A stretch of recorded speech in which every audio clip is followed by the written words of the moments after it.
There's a pretty one, Ulysses.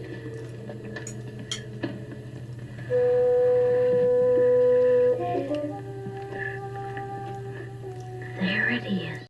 Hello BookTube, I'm Sean the Book Maniac. Welcome back to my channel and another Friday Reads. Thanks for all your well wishes for my dad. He is still in hospital. I would say he's not doing great, but he is not in an emergency situation or in a critical situation. But we're just playing the wait and see game to see how much he recovers. He'll be in hospital at least another week, probably, and perhaps longer. Mum's going in every day. I went and spent the day with him and Mum on Monday. And otherwise, I am still dog sitting.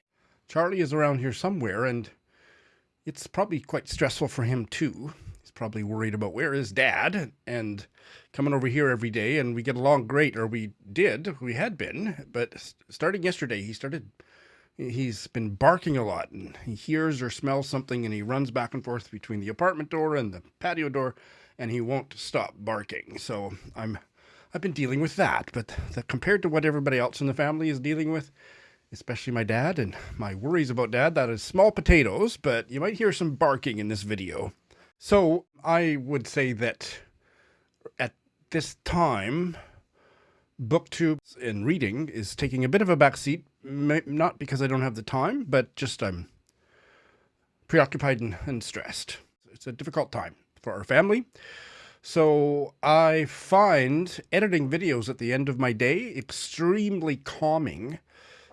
And I've got tons of videos to, there's Charlie. Can you hear him? To edit and post. So that will probably continue. But I think my reading, in particular my Friday reads, are going to be a bit of a dog's breakfast. They will continue as to the best of my ability on a weekly basis. And I've got a whole dance card full of mystery guests for the coming weeks, including today.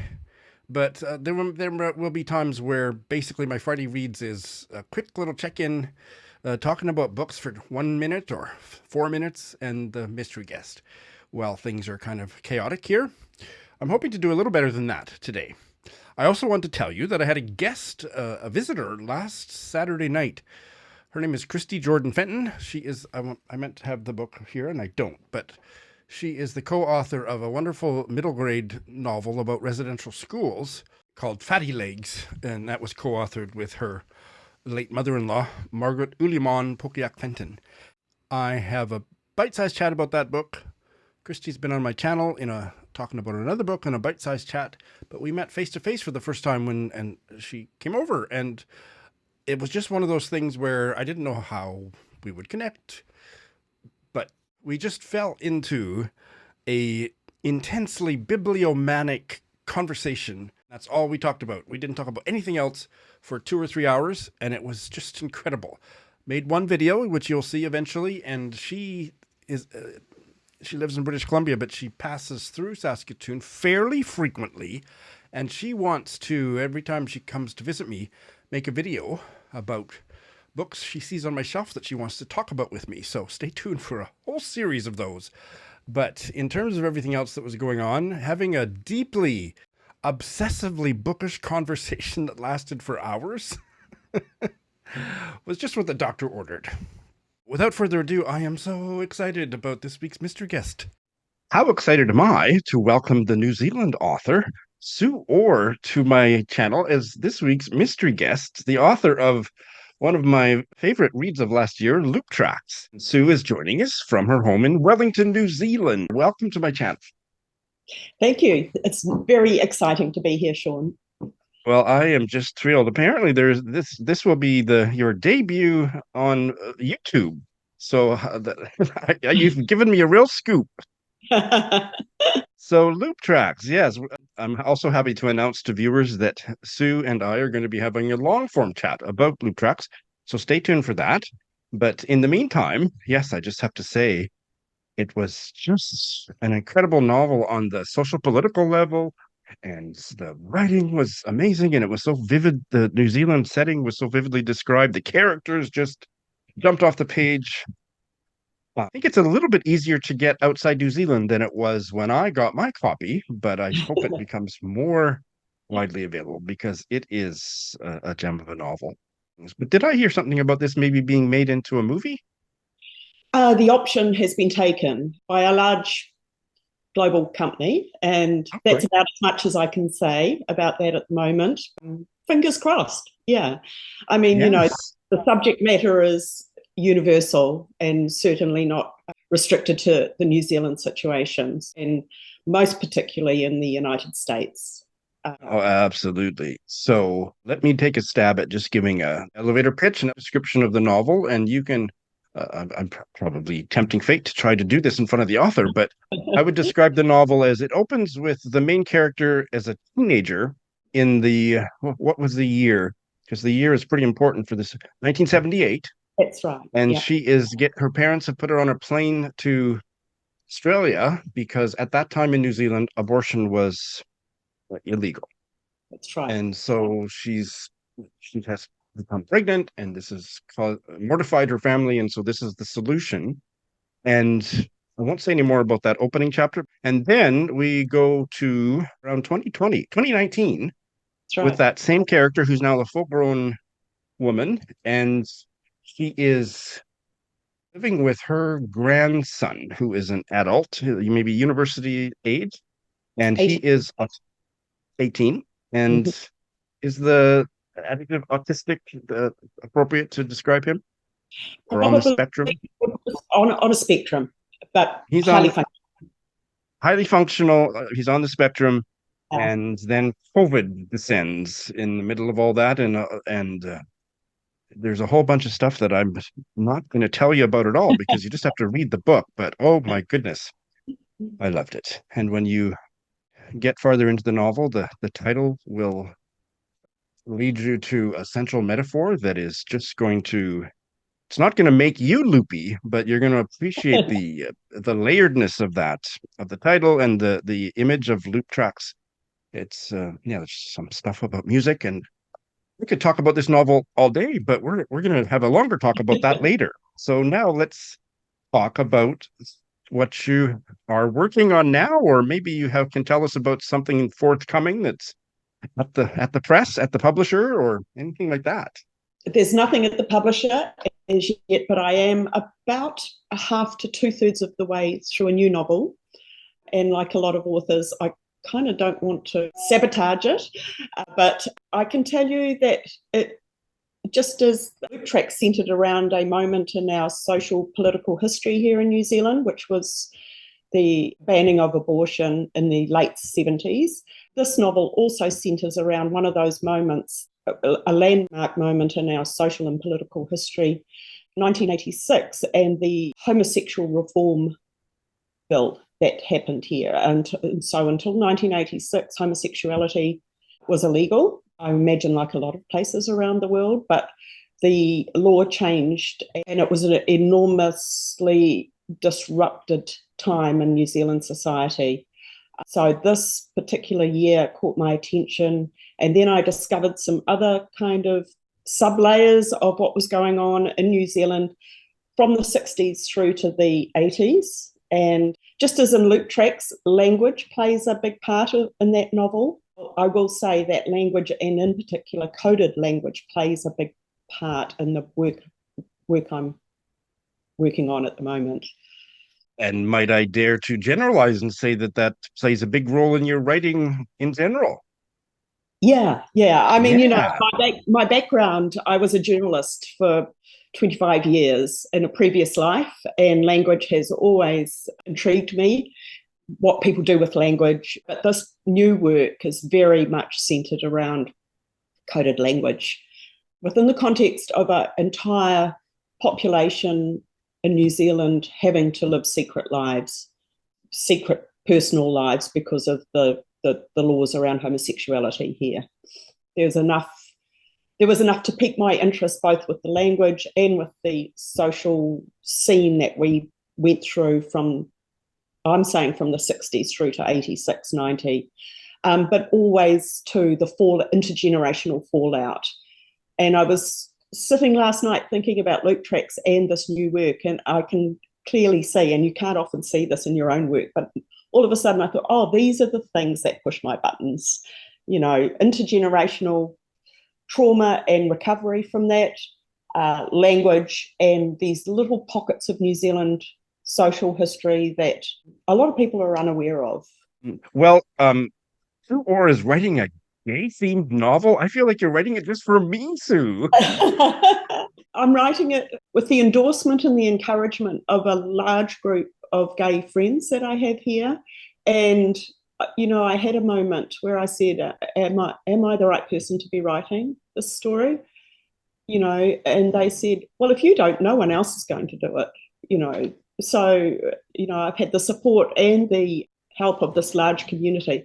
But I'm also writing it for all young New Zealanders who, just as they did with Loop Tracks, had no idea we had these pockets of history. Only a couple of decades ago, 2 or 3 decades ago, where we had these terrible restrictions on personal freedom in terms of autonomy over the body. I'm already aware that most people don't know what was going on in that same space for the homosexual community in this country. And we still live with the legacy of the homophobia here. Well, I can't wait. I'm not going to tell you to hurry up because that would be rude, but oh boy, I can't wait. So let's shift into talking about Sue Orr as a reader. What have you been reading recently? Over summer here, I have dived into the books of some New Zealand writers. So, and I happen to belong to a writing group here in Wellington. I think there are 11 of us. Everybody's published, and we have some big hitting names in our ranks. But the privilege that comes with belonging to a writing group like this is that you get to read early drafts, and we workshop each other's work, and then you have these glorious moments where the books are launched, they come out into the world, and you've developed such close affinity to the works that they feel a little bit like they're yours as well, although of course they're not. So over summer I took a pause from my own writing, and I've had to do a lot of research around this book I'm writing at the moment, but I just luxuriated in some of the books that have come out, and I've got some of them here. So Emily Perkins, I don't know if that's a name that you know, but she's a very well-published, highly esteemed, she's a New Zealand author, but her publisher is Bloomsbury, and she's published out of England and also here in New Zealand. But this book here, Lioness, is a book that I watched grow for over 2 years with the most intriguing cover. It is very intriguing. Yeah. So this is Lioness, and Emily's work is primarily the experience of woman, New Zealand woman, and it's lovely to watch her woman characters grow through the years as Emily grows through the years. So there's a 50-year-old woman protagonist in this novel, Therese, and she's living a very well-heeled, comfortable life as an interior designer, but she gets drawn into a cult, which completely disrupts and dismantles the life she thought she'd been leading. And Emily's writing is sharp, her dialogue is to die for. And this book, I absolutely enjoyed it. And I was delighted when I read the final version to see, even on the last draft that I'd read as her friend and fellow writer, to see where she'd taken it. And there were surprises for me in here at the very end as well. So there's this one, and I love. Sure sold that one to me. Yeah, no, it's brilliant. Unlike Loop Tracks, it's available in the States and in North America. And another one from one of my writing friends is Anna Smale. And the name I know. Yeah, so Anna's book, The Chimes, was longlisted for the Booker Prize some years ago now. And this is her first novel since then. And this is set in Japan, and it has elements of magic realism to it. And what struck me as I was reading over summer was, if you tried to pigeonhole New Zealand writing at the moment, you'd have a jolly hard show.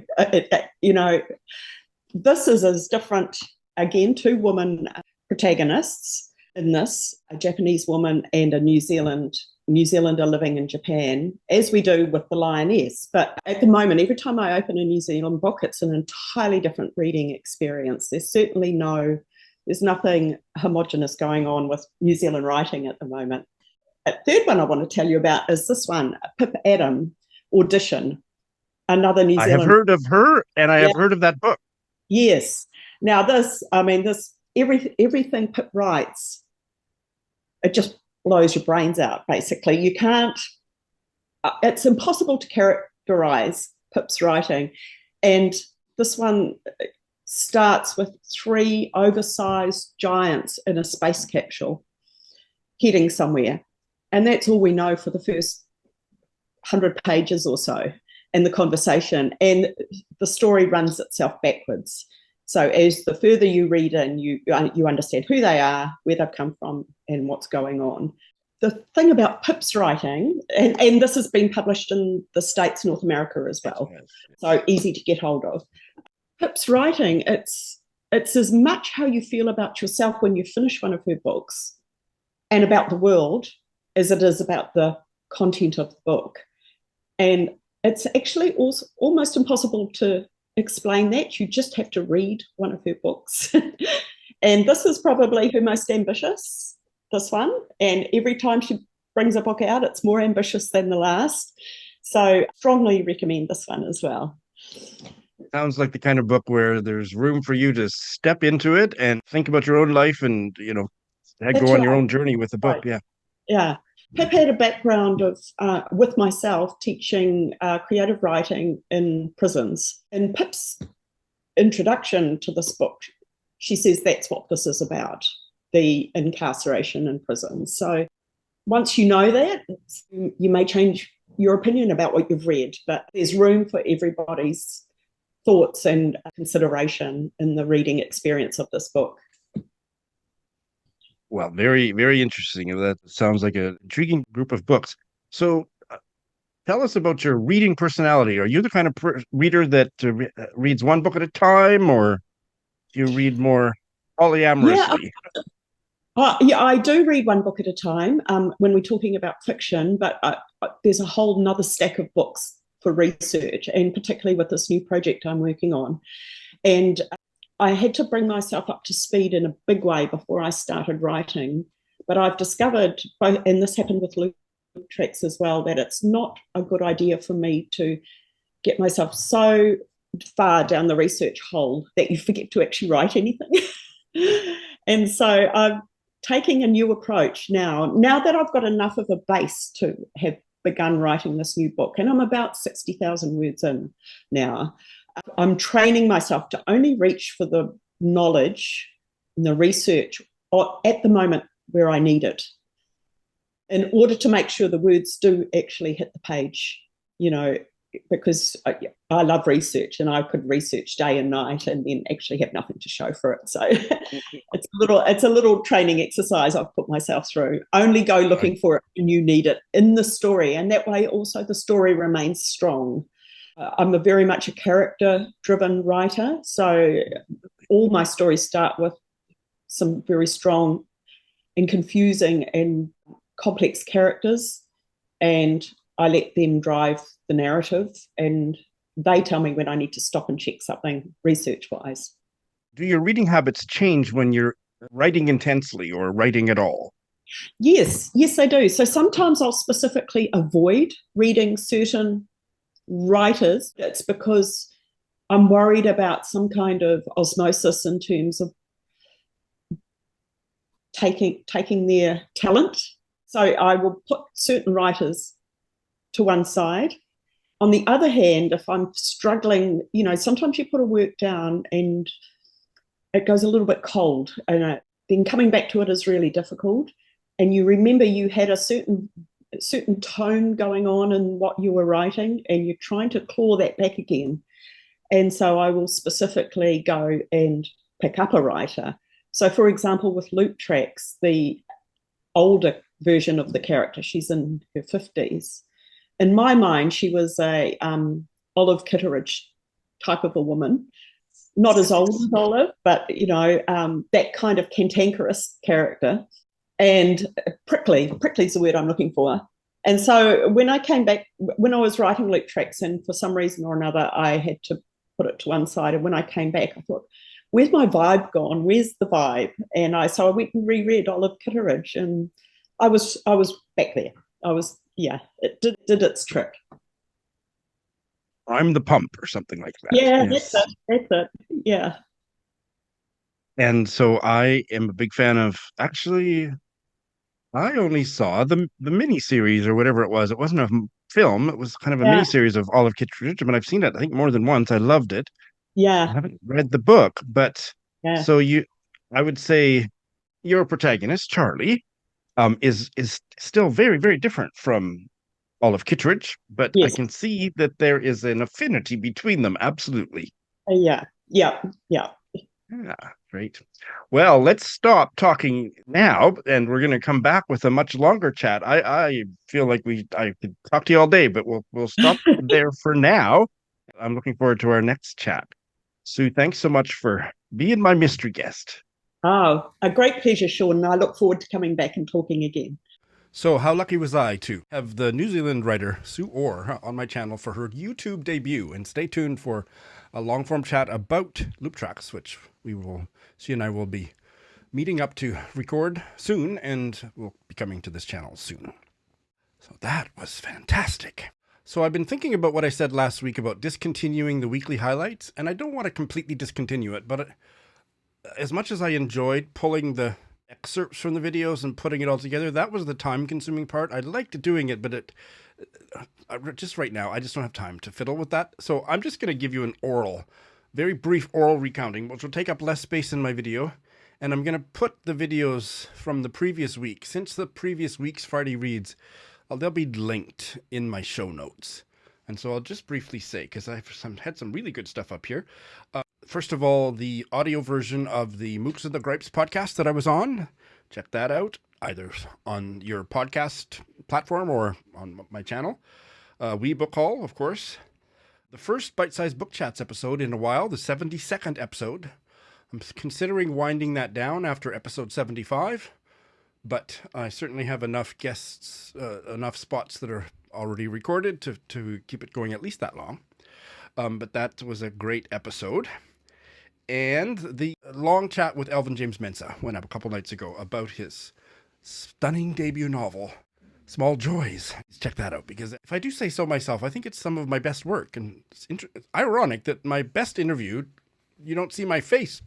So what message is the universe sending me about that? But do check out Elvin James Mensa. He's incredible, and it was a really wonderful conversation. All right. Well, so far, Charlie's been pretty good. He's only barked very quietly a couple times. He doesn't like it when I'm on the computer, so I'm surprised he's being this good.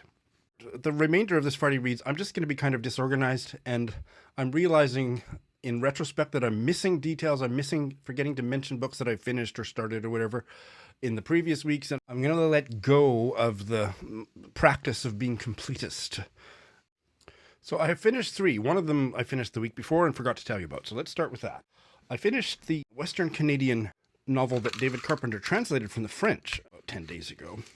And my copy has finally come in at the bookstore, but this is the library copy, so there's the cover just for a minute. I'll put the GIF up. And I love this. The Forest by Georges Bugnet. I'm just going to talk about it for a couple minutes because I have a long chat with David Carpenter, taped and in the pipeline, about this book. It was originally published in French in Montreal in 1935, and then David Carpenter's translation is 1976. And it's still in print and still being used as a textbook for schools and colleges. And I can see why. It's a very, very fine novel. And the reason that David Carpenter fell in love with it initially is because it had the first full-bodied, believable, non-dismissive, non-sexist depictions of female characters. And first-person female characters written by a man in French Canada. Editing Sean here. I meant to say in Western Canada, Georges Bugnet wrote in French, and he was a Western French Canadian writer, but David Carpenter's analysis was about female protagonists and female characters in Western Canadian fiction. Compared to anything else being written around this time, this is head and shoulders above in terms of those issues. And I agree totally with David Carpenter about that. It was I would say, third-person limited point of view, and Louise, the pioneer farmer's wife, was a wonderfully nuanced character. She did not want to come out and homestead in the middle of a forest in northern Alberta in the early 20th century. She and her husband, Roger, had left France, and they had led really artsy-fartsy, literary, intellectual lives. And then they spent some time in Quebec and then came out thinking that they could make their fortune homesteading in the far north of Alberta, and eventually returned to France. And she is full of fear about the landscape and about all those trees and about the danger of being out in such a remote area. And Roger is chomping at the bit to become a farmer, and his personality starts to change. And so they have lots of conflict, and it's probably even more than the Western Canadian perspective, which is important. It's probably one of the best fictional depictions of a marriage and communication in a marriage that I've ever read. They sort out their differences and negotiate. It's really emotionally intense. It's really realistic. It's so well done that I would give this to a married couple who were having trouble in their relationships to read. It's that good. And I can't believe I'm saying that, because it doesn't, it's not a self-helpy type of story. It's not gag me with a spoon psychology speak, not at all. But it's just really a wonderful depiction of a marriage. Beautiful nature writing.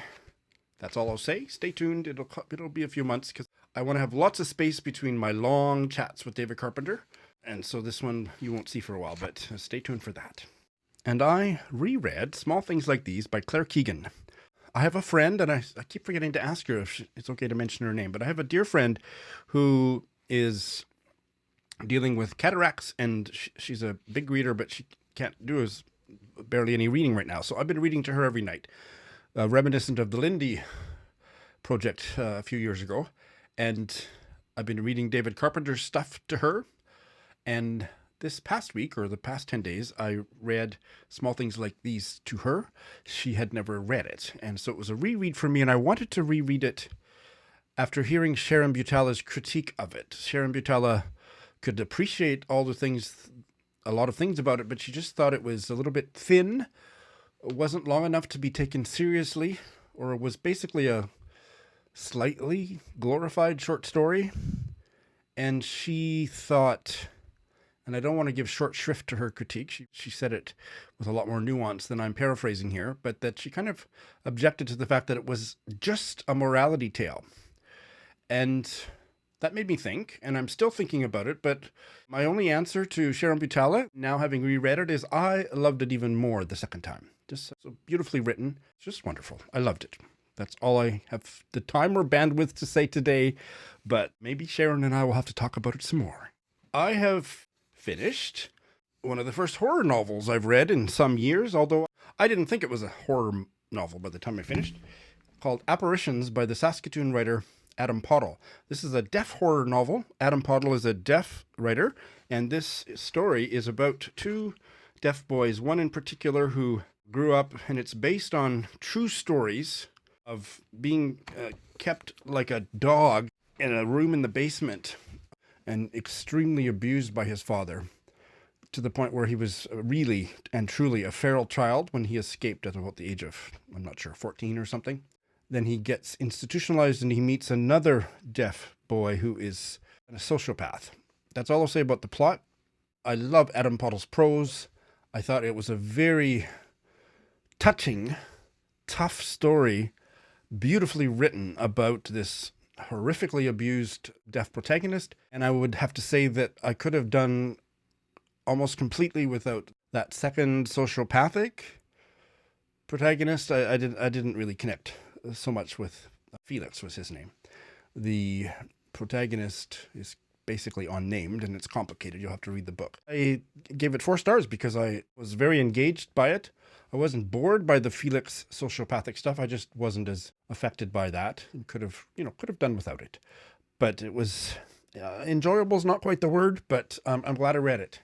And the thing that I will remember long afterwards is the beautiful sentences, the beautiful descriptions of emotions and sensations. And this boy, the protagonist, he doesn't have a lot of words for the things around him. And so how that gets communicated and how his deafness and his attempts to communicate and learning sign language, all of that was just so fascinating and beautifully, disturbingly described. I'm hoping to interview Adam Pottle on my channel about this book and about all his works, but I haven't set that up yet. That'll be the next step. So that was a very interesting read, Apparitions by Adam Pottle, which was published late last year. So those are what I finished. 2 I've started, and I haven't even finished reading the introduction to this one, but I'm still so enthused by it, engaged by it already, that I want to briefly mention it. This was a audacious, ambitious choice for Black History Month, which is now half over, and I'm only on page 10 of this 550-page book that I got from the University Library. It's called The Black Prairie Archives, an anthology, edited by Karina Vernon. And oh my God, it's exactly what it says. It's writing by Black writers on the prairies. I think specifically the Canadian prairies, but I don't know that yet because I haven't gotten very far into it. And I see Suzette Mayer here, but most of the names I've never heard of. Memoir and fiction and poetry, the whole 9 yards. As a child of the prairies who grew up not knowing any Black people until I left the prairies, this is going to be a real eye-opener. So stay tuned for more on that, but I might not finish it until 2025. The other one that I have started is the Indigenous novel A Council of Dolls by Mona Susan Power. This is a buddy read with Heidi of My Reading Life, and we have read the first part, which is about 80 pages or something, and we both loved it. It's about residential schools. The section we read is set in Chicago, but the family goes back to the Dakota people and generations of women. The way that the residential schools... Oh dear, here we go. Charlie. Okay. And the way that the residential schools fucked up that generation of women, really powerfully narrated so far, and I think this one's going to be a hit. However, Heidi and I are going to set it aside for the time being, so stay tuned for more on that in just a moment. The reason we're setting it aside is so now I'm going to show you some books that I'm going to start. This is one that I picked up for like $6 or something from Amazon Japan, and Heidi was so intrigued by it, and she's been trying to find an affordable copy, and boy, I lucked out. The cheapest copy I found online was more than $100 of this, and she finally got it on interlibrary loan from like North Carolina or something. So here's my copy. It is a nonfiction book, A Free-Spirited Woman, The London Diaries of Gladys Langford, 1936 to 1940, and it's edited by Patricia and Robert Malcolmson, and it's part of the London Records Society series, volume 50. So because Heidi got a copy by interlibrary loan, and she only has it for about a month, we're going to set aside A Council of Dolls and read this starting. Our first check-in will be Monday, and then get back to A Council of Dolls. So stay tuned for my initial thoughts on A Free-Spirited Woman next week. And very, very briefly, in the coming days, I'm going to start my buddy read of this collection of essays. Why Didn't You Just Do What You Were Told by Jenny Diski. This is a buddy read with two lovely Scots, Nicola and Mindy. And our first check-in is sometime in the next week. We're doing 5 essays a week. And I'm going to continue reading David Carpenter's oeuvre to my friend.